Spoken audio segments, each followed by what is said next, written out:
Marc, chapitre 16.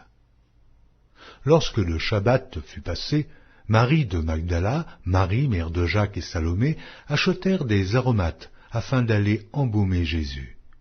Le premier jour de la semaine, elles se rendirent au sépulcre de grand matin, comme le soleil venait de se lever. Elles disaient entre elles, « Mais qui nous roulera la pierre loin de l'entrée du sépulcre ?» Et, levant les yeux, elles aperçurent que la pierre, qui était très grande, avait été roulée.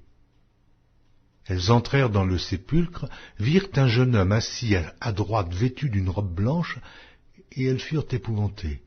Il leur dit, « Ne vous épouvantez pas, vous cherchez Jésus de Nazareth, qui a été crucifié. Il est ressuscité. Il n'est point ici. Voici le lieu où on l'avait mis. Mais allez dire à ses disciples et à Pierre qu'il vous précède en Galilée. C'est là que vous le verrez, comme il vous l'a dit. » Elles sortirent du sépulcre et s'enfuirent. La peur et le trouble les avaient saisies. Et elles ne dirent rien à personne à cause de leur effroi. Jésus, étant ressuscité le matin du premier jour de la semaine, apparut d'abord à Marie de Magdala, de laquelle il avait chassé 7 démons. Elle alla emporter la nouvelle à ceux qui avaient été avec lui et qui s'affligeaient et pleuraient. Quand ils entendirent qu'il vivait et qu'elle l'avait vu, ils ne le crurent point.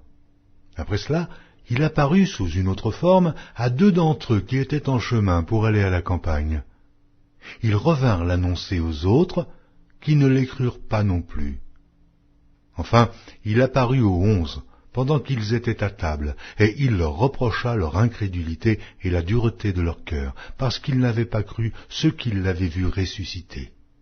Puis il leur dit, « Allez par tout le monde, et prêchez la bonne nouvelle à toute la création. Celui qui croira et qui sera baptisé sera sauvé, mais celui qui ne croira pas sera condamné. Voici les miracles qui accompagneront ceux qui auront cru. En mon nom, ils chasseront les démons. Ils parleront de nouvelles langues.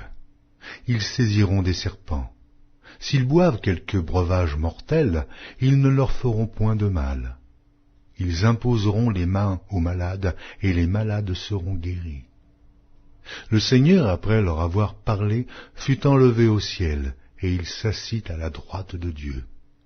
Et ils s'en allèrent prêcher partout. Le Seigneur travaillait avec eux, et confirmait la parole par les miracles qui l'accompagnaient.